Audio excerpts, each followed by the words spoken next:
আবার কাবা শরীফ লুকাতে নাই ও কথা রাসূলুল্লাহ দিল। আল্লাহ নবী আসমান যে কোনো খবর নেই, আল্লাহ চিন্তা করি পরবর্তীকালে আলমে আয়াত নাযিল করিলেন অতনারা তাকাল্লুব ওয়াজহিকা ফিস সামাই ফালানুওয়াল্লিয়ান্নাকা কিবলাতান তারদাহা। ও আমার হাবিব, আপনি আসমান বাজে আপনার চেহারা চাইতে আমি দেখছি, আমি আপনার কিবলা বদলাইয়া গেলাম যে কিবলার উপরে আপনি সন্তুষ্ট। আপনার দিল আজকে সাইড আমি দেখছি, আপনারা খুশ করে দিলাম যে কিবলার উপরে আপনি খুশি আমি কিবলা ফিরাই দিলাম। ওকে সুবহানাল্লাহ। কিয়ামতের জানো গুনাহগার উম্মত হলে পরবর্তীকালে আলমে আযাব দিয়া বেহেশত দেওয়া। এটাও দেখা যায় যে আল্লাহ তাআলা হাবিবকে করবার লাগি গুনাহগার উম্মতকে নাজাত দিয়ে দিলাইবা। ও হাদিসে আমি কই আপনারা আল্লাহ নবী ফরমাইলেন যে আল্লাহ আমারে বানাইছেন আনা হাবিবুল্লাহ, আল্লাহ আমারে বানাইছেন হাবিবুল্লাহ। ওই আল্লাহ নবী আরো ফরমান, আল্লাহ নবী ফরমান আনা আউয়ালু শাফিঈন ওয়া আউয়ালু মুশাফফা। কিয়ামতের ময়দানে আমি সর্বপ্রথম শফাআতকারী হইব এবং সর্বপ্রথম আমার শফাআত আল্লাহর কাছে গ্রহণযোগ্য হইব। এরপরে আল্লাহ নবী ফরমান লাওয়াউল হামদু ইয়াউমাইযিন বিয়াদি। কিয়ামতের ময়দানে লাওয়াউল হামদ নামক ঝান্ডা আমার হাতে থাকবো। অর্থাৎ কিয়ামতের ময়দানে সরদারি আল্লাহ আমারে দান করবা। ওয়াতাহতাহু আদম ওয়া মান দুনাহু, আমার ঝান্ডার নিচে আদম আলাইহিস সালাম থেকে লইয়া পরবর্তী সমস্ত নবী হলতাবা। বুঝা গেল যে কিয়ামতের ময়দানে সরদারি পরবর্তীকার আলমে জনাব মুহাম্মদ মুস্তাফা সাল্লাল্লাহু আলাইহি সাল্লামকে দান করবা। লাওয়ায়ে হামদ নামক ঝান্ডা আল্লাহর হাবিবে দান করবা। আল্লাহর হাবিবের ঝান্ডার নিচে আদম আলাইহিস সালাম থেকে লইয়া ঈসা আলাইহিস সালাম পর্যন্ত সমস্ত নবী হলতাবা। তাইলে কিয়ামতের ময়দানে রাসূলুল্লাহর সরদারি হইব, হইবনি না?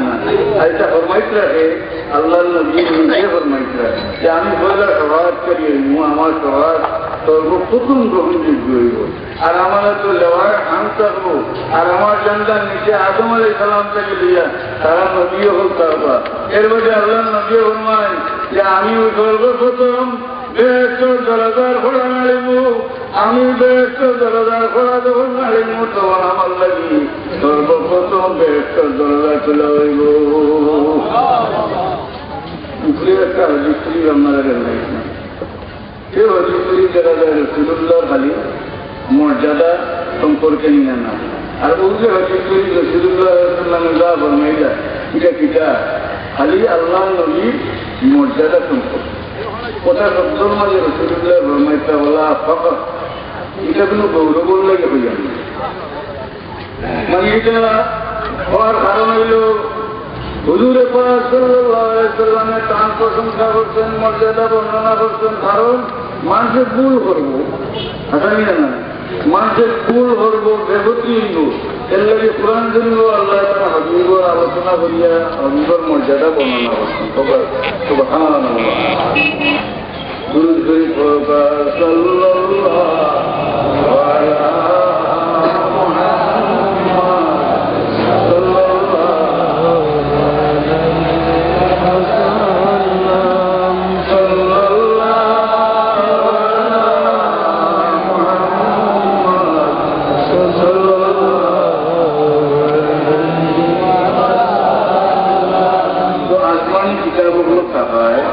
যারা আগর নবীগুলোর উম্মতের মাঝে শিক্ষিত আলিম মানুষরা, এরা আসমানি কিতাব থেকে রাসূলুল্লাহ আলোচনা, রাসূলুল্লাহ সম্পর্কে পুরো একটা ধারণাটা আগে দেয় নিয়েছে। এর লাগিয়া দেখা যায় ইয়াসরিবর এহুদি হলে, ইয়াসরিব মানে মদিনা শরীফের আগর নাম, মদিনা শরীফের আগর নাম আছে কিটা ইয়াসরিব।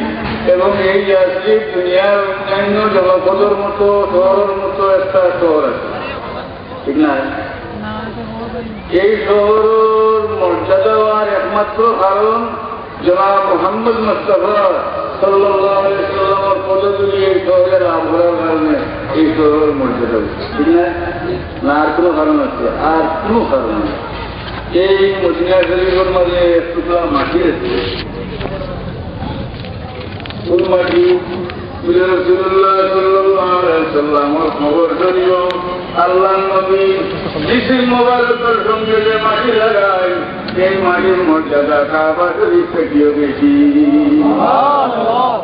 এই নবীর আগমনের কারণে আল্লাহ নবীর মসজিদে এক রাকাত নামাজ পড়িলে 50,000 রাকাত সওয়াব। এই নবীর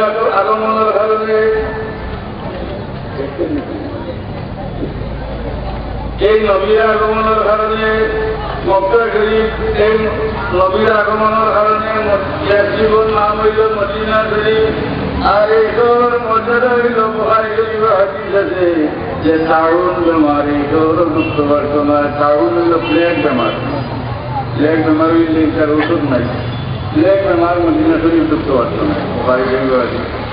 বুখারী শরীফে হাদিস আছে যে দজ্জালের সময় আইব মদিনা শরীফের উপকণ্ঠে আইব, কিন্তু শহরের ভিতরে ঢুকতে পারত না। কারণ এই সময় মদিনা শরীফ শহরের 7টা গেট থাকবো, প্রত্যেক গেটে 2জন হলে 30টা ভাড়া করে থাকবা, মদিনা শরীফ শহরে ঢুকতে পারত না। আরো কত কত মর্যাদা হাদিস শরীফ আছে মদিনা শরীফ শহর। এটা তো দুনিয়ার ইংল্যান্ডে এখনো কত বাহান আছে, কথা নাই। এটার অত মর্যাদা হওয়ার একমাত্র কারণ যে জনাব মোহাম্মদ মুস্তাফা সাল্লাল্লাহু আলাইহি ওয়াসাল্লামের পদধূলি লাভ করার কারণে এই জায়গার মর্যাদা অত বেশি। দুরূদ শরীফ পড়বা সাল্লাল্লাহু আলা মুহাম্মদ সাল্লাল্লাহু আলাইহি ওয়াসাল্লাম সাল্লাল্লাহু আলা মুহাম্মদ সাল্লাল্লাহু আলাইহি ওয়াসাল্লাম। আগে হইয়া আমি তো নবী হলে দাদার উম্মতকে রাসূলুল্লাহর কথা বলছেন, বুঝলেন না? আসমানি কিতাব আল্লাহ নবীর বর্ণনা আছে। আব্দুল্লাহ ইবনে সালামের বর্ণনা থেকে আমি এটা আপনারা বুঝাইছি। এর বাদে ওগুলা যে আল্লাহর হাবিবর